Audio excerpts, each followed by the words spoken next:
All right. Hey, Ruckus Makers. Here I am with Dr. Lisa Stanley. And I'm going to read her bio in just a second. But, I've always been really impressed about these like really encouraging and thought provoking posts that I see. We met on Facebook, right? Like, you know, a lot of us meet in these social networks. And something else that I just really admired, and we're going to get into this in the main topic of the conversation. I remember Dr. Stanley talking about interesting things they do within their system so that teachers are attracted to come and they stay, they don't leave. And in today's day and age, in terms of education, retaining staff, retaining leaders is so, so important. So that's just like to get you excited for what we're going to talk about. Now for the bio, Dr. Lisa Stanley is the superintendent of North Texas Collegiate Academy, which is a public charter school district in Denton County, Texas. Dr. Stanley received her certificate in school management and leadership from Harvard Graduate School of Education, one of our sponsors, by the way, and was among the first 100 superintendents in the U.S. to earn National Superintendent Certification and is a member of Southern Methodist University's District Leadership Fellows 21-22 cohort. Her focus on improving teacher retention in high poverty schools has created a sustainable teacher pipeline with 93% of staff returning every year and 45% staying with the district for at least 5 years. Dr. Stanley, welcome to this show. Thank you. It's great to join you today. I look forward to our talk. Yeah, well, here we are, and I've been looking forward to this show for quite a while, as you can see from the smile on my face. And I want to start with a text message you received. It was during the pandemic, and it really was a paradigm shifter for you. And I don't know that I've ever received a text that was like that for me. But can you bring us to that moment and tell us about the text? Sure. We had, and I've been with this district 22 years, so you kind of almost get complacent and you feel like I've seen and heard everything that, it could possibly be presented, but no, we haven't, because then all of a sudden this global pandemic hits. And so we immediately, our leadership team and our administrators hit the ground running on creating a virtual platform. How can we keep our kids engaged, in the midst of this pandemic? How can we make sure that our families have all the support they need through the school, keep up all of the, special education services, and everything was focused on how can we serve our kids the best way in this pandemic. And we got a text message from a teacher who said, you've rolled out all of these devices and hotspots to every family. I can't teach virtually because I don't have internet at my house. Yeah. And I thought, shame on me. The first question should have been, what do we need to do for our teachers during this time? Obviously, there's no school without the kids. It's all about the kids. But if you don't take care of the teachers first, they can't take care of our kids. And it just literally was like this, the lightning bolt moment in your life where you're like, I've been focused, not that focusing on kids is the wrong thing. It's absolutely the right thing. But right. In tandem with that, we have to focus on those who are educating our kids 100%. And for us to have spent hours and hours, literally 24 hours a day, creating an incredible plan to serve our kids during this pandemic. And we forgot about, do the teachers have all the tools they need? Not just the device and the hotspot, but are they parenting 3 or 4 other younger children at home while they're trying to also teach virtually? Because now their daycare is closed and their kids' school are closed. What's a reasonable work schedule for them? We were able to address all those concerns, but they were secondary, and they should have never been secondary. Your primary focus has to be the heartbeat of your schools, which is your teachers. So right there in the midst of the pandemic was kind of an eye-opening shift for me of do everything you can for the kids, but do even more for the teachers. You have to do more for the teachers. Yeah, I love that. And I'm aligned with it too. I think about football and they talk about like players, coaches, right? And I think as a principal, you need to be like a teacher's principal, or a superintendent be a teacher's and a principal's, superintendent. And that's not at the expense of the students. That's why we do what we do.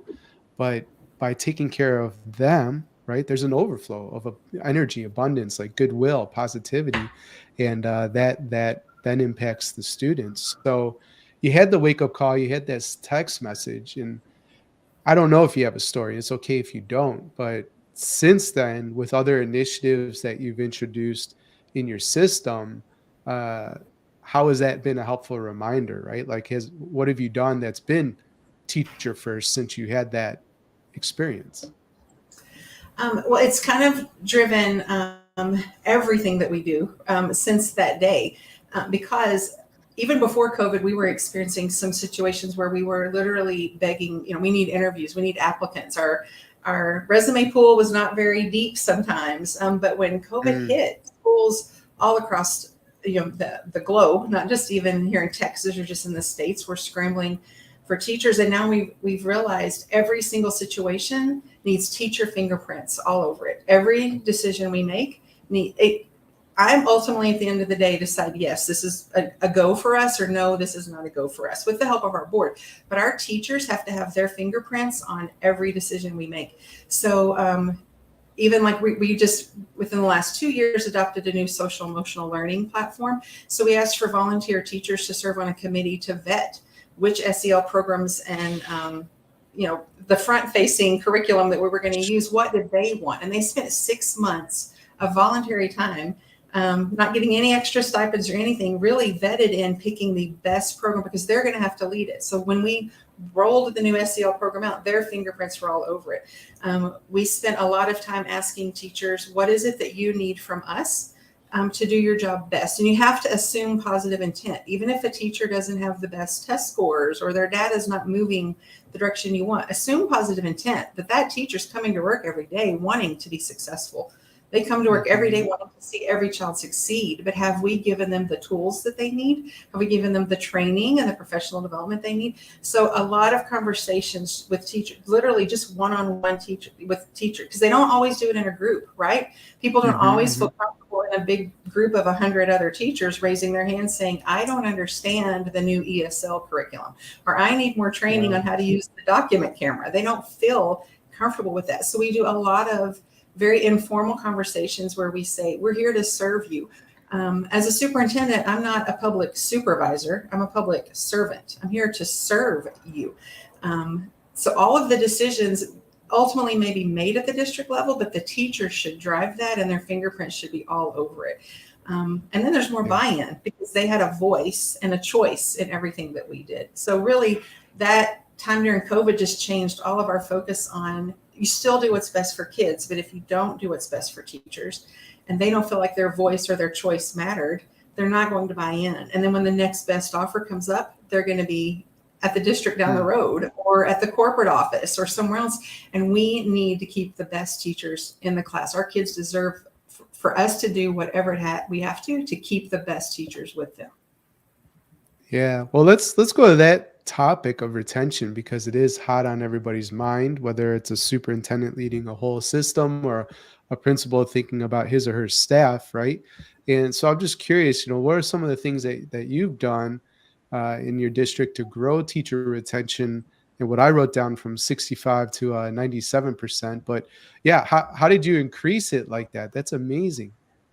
Well, in the past, like most industries and most other districts, we always would send out an exit interview. After you put in your resignation and say you're going to go to the next district, we would say, well, what could we have done better? But it's too late at that point because your resignation is submitted, you're already committed somewhere else. So we started a few years ago conducting stay interviews. So what that looks like for us is it cost us nothing but a huge investment in time. So what it looks like for us is we go with every single staff member and we do these in December. It's very intentionally planned in December because we're almost finished with the first semester. By then, everybody's had, about 15 to 18 weeks, on board with us. So myself and then our director of school improvement, we sit with everyone individually for about a 10 to 15 minute meeting. Now for us, we have a staff of about 100 to 115. So this is manageable, but it does take a couple weeks. We start with teachers' aides, the administrators, the child nutrition workers, the teachers, with everybody in December. And we just ask one question. We say, what do we need to do over the next semester to get you to stay with us for the next school year? Like, what do you need from us? Just one question. And in the beginning, there wasn't I don't think they felt like there was a psychologically safe space for them to share. So a lot of Okay. people would say, "Oh, I'm fine. I'm definitely coming back." And then when contracts would come Right. out, Don't worry about me. right? I'm like, "But you told me in December you're fine." So every campus, no matter how large or how small your campus is, you have some staff members who carry kind of more social credibility. So if they believe and buy into something, other staff are going to start believing about it because they carry that, sense of they're Yeah. really respected by their peers. So we Right. started strategically saying, let's go to the heavy hitters on the campus who carry that social credibility, who other staff will listen to. Let's call them in first and say, hey, what do we need to do for the next semester to make you want to stay for the next school year with us? And let them, because they are usually more transparent and they'll take risk and really talk openly. So sometimes they tell us things we don't want to hear, like you're having too many faculty meetings. I need more support with my kiddos that have an IEP, or, things that are going to require more budget. We got to find some more room in the budget for this, or we got to change our master schedule for this. But when we are writing down and coming back and reporting to them, we may not can do everything you've asked, but this is what we can do. They start telling their peers, you know what? They're actually listening. Like when you go to the stay interview, tell the truth because they're actually listening to you. So over the last couple of years, we've noticed that the stay interviews, they come in with a list. Instead of sitting down in December saying, great, everybody's great, they'll say, actually, this is what I love about here. Don't ever change these things. Promise me that if I come back, you're never going to change these certain things that we do. And then promise me that you're going to work on these other couple things because these are where my pain points are right now. And so we do that in December. I create a huge document and kind of highlight all the common denominators that are mentioned. There's some outliers. There's some things that are like one-offs that, we can't give you 7 planning periods a day, things like that. But you find the common denominators. And then we go to our board in January and I meet with them. And I say, this is, the big heavy hitters, things that are being mentioned over and over in the stay interviews. What can we do to move this needle for the next year? So then in February, we come back and report back to the staff, and it's an optional meeting. They don't have to sit through it, but about 95% of them choose to. So in February, we say, these are the things that were mentioned in stay interviews. We don't mention anyone's name. We just say, this is what the thing noticed in child nutrition staff. And this is what, the campus administrative assistants have said. This is what teachers' aides have said. This is what teachers need. And we say, these are the things that we can do for you in the next year. We're going to start working on it over this semester. And then we promise you in the next school year, this is what we're going to do. And that has stopped a lot of the exit because we're addressing the pain points and the concerns and changing the pathway in the areas that we can. Because we can't do it all, but they're noticing that we really do want to meet their needs. And what's really ironic to me is not one time in the 3 years that we've been doing meetings like this has someone said, I'm going to need more money to stay. Interesting. Yeah. It doesn't. We're not the highest district in our area. It's more about culture and feeling valued and being trained well, having a voice in all of the curriculum or the scope and sequence or the scheduling and all of this. It's never really about, I need more money. So we are able to offer more money. We are able to do things like that, but it's really about feeling like I'm honored and I'm valued and someone listened and I had a voice. It's those fingerprints again, letting everybody have fingerprints on the big decisions. So the stay interviews help a lot. And then we have what I call our goal getters, because every staff member has a goal for themselves. So we ask all of the staff, even if it's a child nutrition worker, an after-school care part-time person, a teacher, what are your personal goals, 5 years from now? What can we help you with? And some of them will say, I would really like to get my GED, or I would like to learn to speak English because we're in Texas. We have staff members who English is not their first language. Some of them say, I would really love to earn my master's degree. Or some of our paraprofessionals say, I would love to become actually a certified teacher. So we have invested a lot of time and financial resources in helping our staff achieve those goals. So knowing those goals of the staff, what's important to them, and helping them get those goals, because and that does require an investment of finances. But I would rather spend the finances empowering and building the capacity of the staff that I already know they love the mission and vision of our schools, I already know their heart for kids, than spend that same money marketing and onboarding a whole new crew of teachers and staff every single year. So you're going to spend the money one way or the other. Spend the money on building the capacity of the people who've proven they believe the vision of your school. 100%. Yeah. So that goal getter idea, that really reminds me of a book I read called The Dream Manager by Matthew Kelly. But the idea was like, your people so well and the hopes, aspirations, and dreams that they have. And where possible, you help them accomplish it. Even so, maybe it's the person who wants to move from paraprofessional to certified teacher. Maybe Mhm. you don't pay for their program, but you could write the letter of recommendation, right? You can put in a good word with the admissions team, and or you could just check in. Hey, Lisa, how's that going? Right. With that Exactly. stuff. So, that's Oh, really listen, cool. we And even set up after school study groups. We'll help you. We'll tutor you. We've got hey, principals helping tutor different staff members, getting them prepared to go take their certification test. I mean, I'll bust out yeah. flashcards if we have to. We're going to help you meet this goal. And it's a role model for our students, because Mm, a lot of our students are, we're about 97% economically disadvantaged.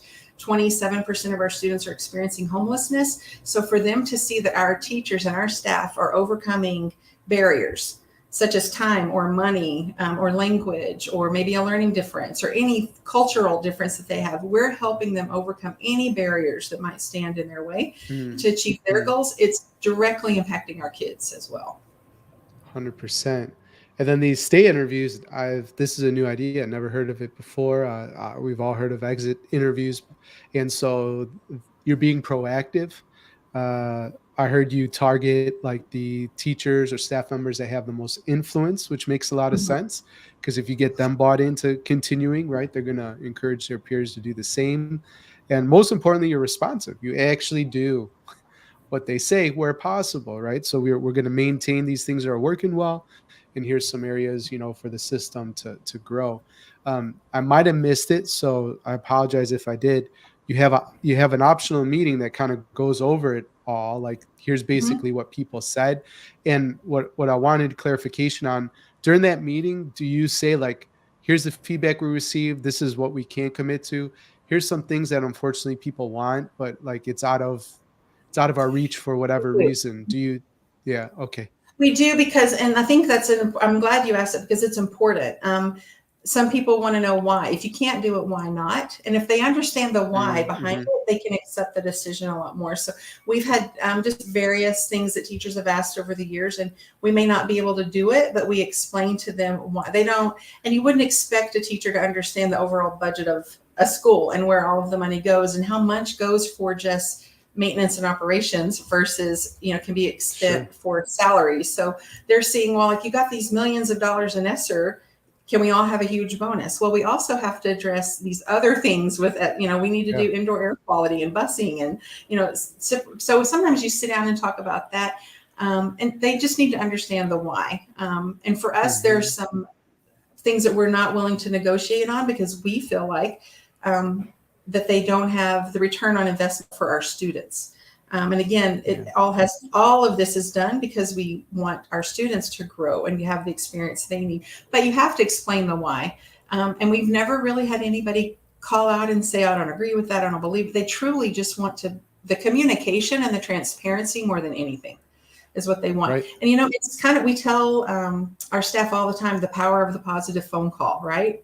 I mean, how many principals or superintendents have said, make a positive phone call home to your kids' parents and build those positive relationships? But what are we doing to build those positive relationships with our staff and make sure they feel connected and they know what's going on as well? So that's another thing. If I can just throw this in, it's free. It just costs you your time.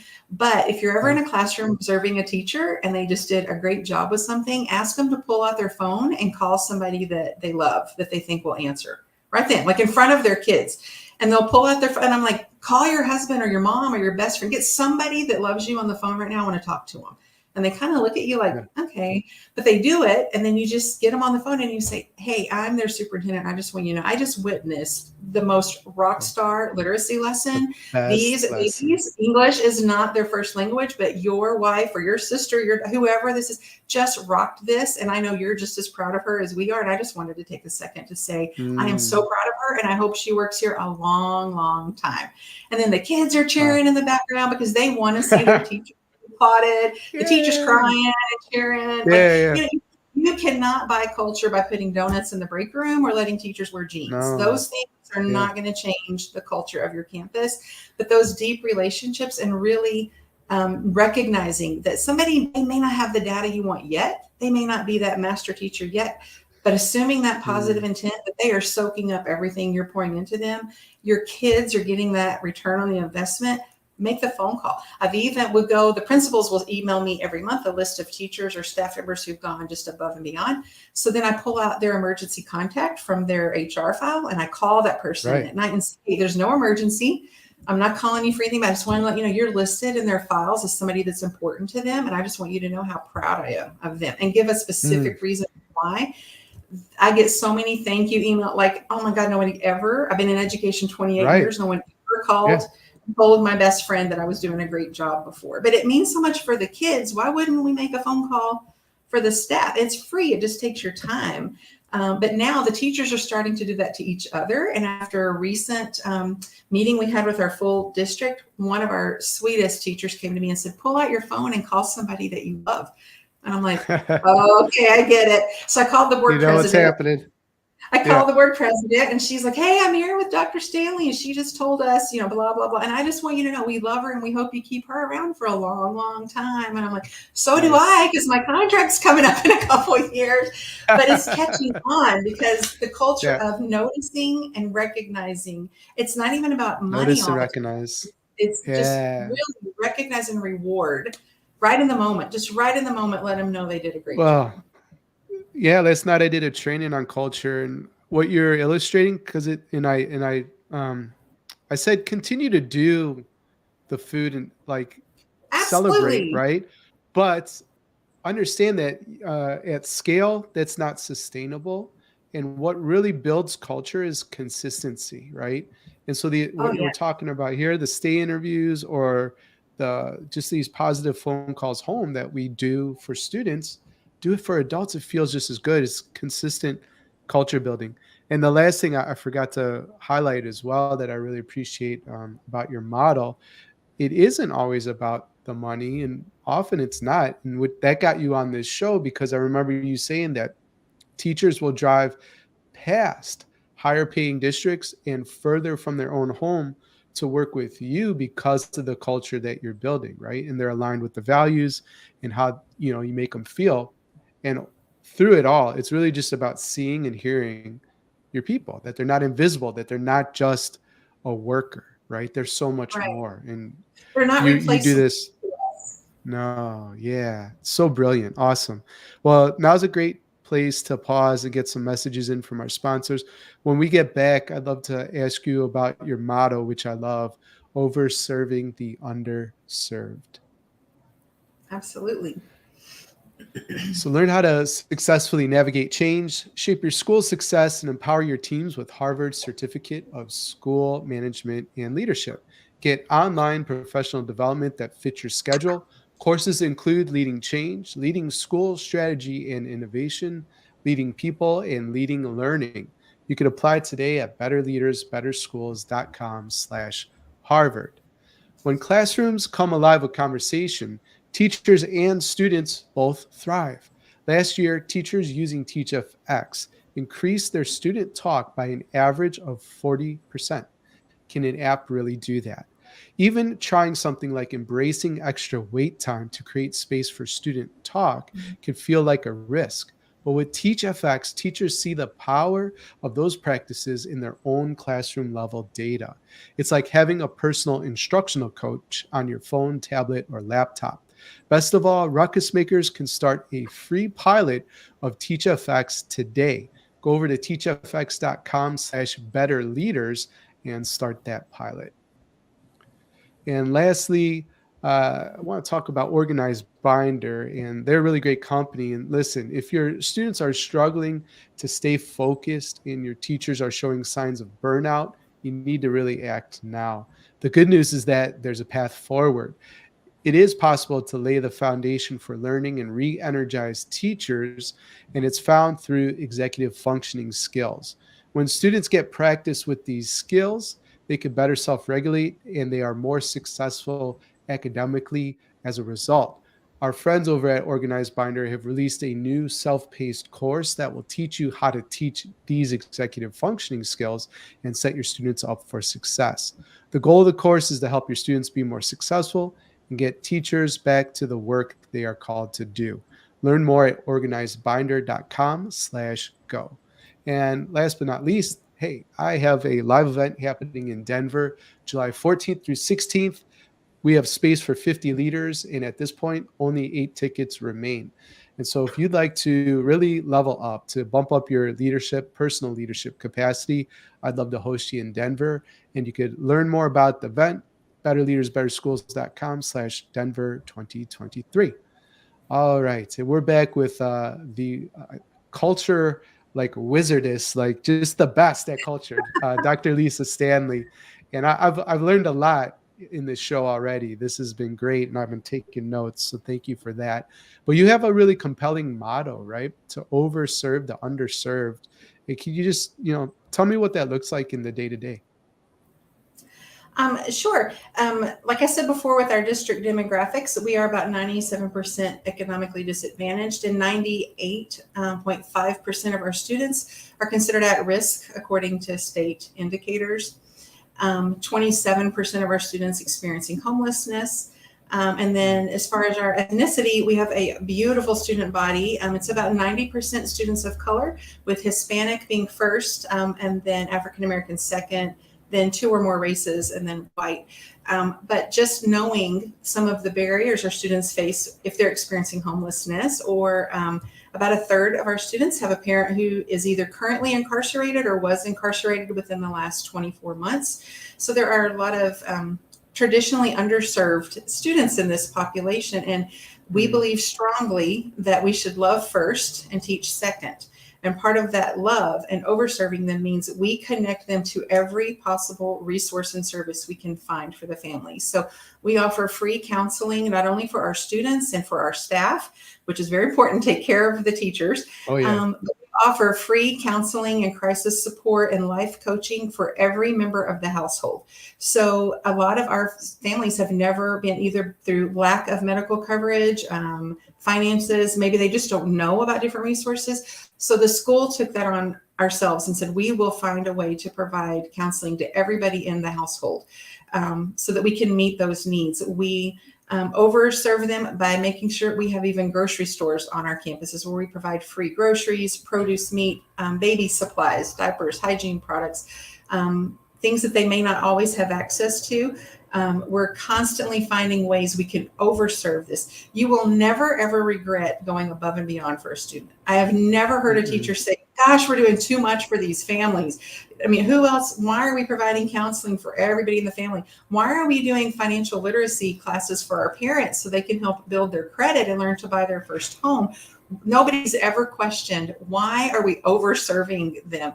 Because it's impossible. You cannot overserve a child, but this child is a member of a bigger household. And if we don't address the barriers the whole household is facing, we're not going to get full achievement from the student. So we feel very much like it is our duty and our responsibility to connect our families with as many resources as we can. And so that includes if the parent needs access to ESL classes or GED support, or job skills, helping them write their resumes, or help filing taxes, or anything like that. We offer all of that for free for our families. Number one, because they deserve it. They're all valuable human beings who are unique and fearfully and wonderfully made, and they deserve the help. But a school cannot just serve the kids that sit in its desk. We can't say we're going to serve them if they're in our desk, but they're not our responsibility. Otherwise, the whole community is our responsibility. So you will never, ever regret over-serving and providing as much service as you can to a child, because it's going to impact their whole family and for generations to come. We know we're planting deep, deep roots with our families because we want it to extend to the next generations as well. Absolutely. I love that idea, right? You'll never regret over serving a student. And what is so funny, what you're talking about today, and maybe my mind is just in this space, but also in last night's training, was culture and systems level thinking. And what you're talking about here is systems level thinking, because it would be great if all you had to do is teach the kid that's in the classroom and just believe that they have all the resources, their life's perfect or whatever, but that's just not reality. And so you're saying, okay, we live in this complex system. There's a lot of moving parts. And so how do we provide resources to the family, to the, or, the structure outside of just the classroom in the school, so that kid that we ultimately do care about succeeds, right? So Right. it could look like life coaching. It could look like literacy, financial literacy and all the other great things. I guess my follow-up question would just be, you don't have to go into great detail, but I'm just curious, like, how do you go about setting up something like we provide like coaching, or these services, right, for all our families? Like, how, like, that just seems um really hard to do, so make it seem easy for me.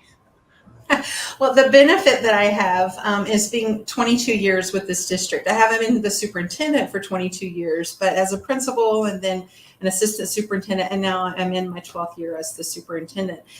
So the benefit that I have are strong community connections. And so Mm-hmm. and the power of social media has been so great. So there is no shame in my game. I will literally reach out to any organization, any nonprofit, and just say, this is what the families I'm serving need. How can you help us? And then we want to give back as well. So our students, every grade, every class at every campus from pre-K and up, all do community service because we want to also give back Yeah. as well. But it's through deep connections with our community. And maybe the person at the United Way office can't help me with what I need, but she knows somebody at another agency that needs. So it's all really, to me, every relationship you have is either just a transaction or it's a transformation. Everybody you meet, you're just having we're just having a conversation. You're going to forget me tomorrow.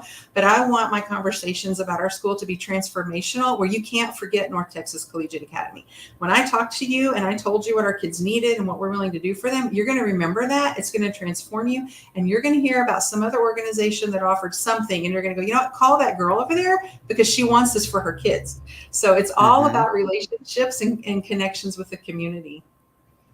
Yeah. Okay. Got it. And I just want to highlight a Facebook comment here. The person said, I once worked in a school where there were students who had one or more parents incarcerated, and sometimes it was difficult to get to help them also because of the biases, right? And so I just want to acknowledge, right, that does exist, those biases, and way to be a champion for families and for students that need your support. All right. Well, Lisa, let's get to the last three questions I ask all my guests.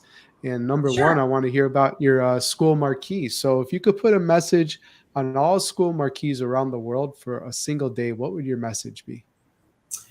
My message on all marquees around the world, I think, would be there's a Zig Ziglar quote that says, children are our only hope for the future, but we Hmm. are their only hope for their present. Hmm. Yeah. I think that's a powerful reminder. We have to invest in our kids today because they are our hope for the future, but we are their hope for the present today. We are Hmm. charged to do the best that we can for them every single day. Awesome. And Lisa, how would you build your dream school, right? In this thought experiment, you're not constrained by any resources. Your only limitation is your ability to imagine. So, what would be the three guiding principles building this school? Um, I'm not thinking so much about the physical structure of the school or what it would look like. Hmm. But I think inside the school would be what's important to me. Number one, I would fill it with a staff full of educators who love first and teach second. Everybody on the campus, every adult that's on that payroll would love the students and have deep relationships with them and teach second. They would believe in our mission that much. And number two, I would have a physical space for childcare for all of the staff. I think that's sometimes a barrier.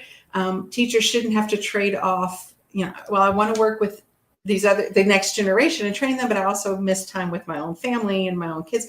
What if they could bring their babies to work with them and see them on their planning period or on their lunch? I think my dream school would have a space for free childcare for all of the staff. And my third ideal school trait would be to have full family support, where there's space for adult education. If you are reentering citizen, just coming out of incarceration, how can we help you attain job skills, get your ESL, your GED, help with your resume and job interviewing skills? It would be full family service for all the members of the household. Awesome. And one more real quick Facebook comment. They said, has Dr. Lisa written any book on all the things that you've talked about today.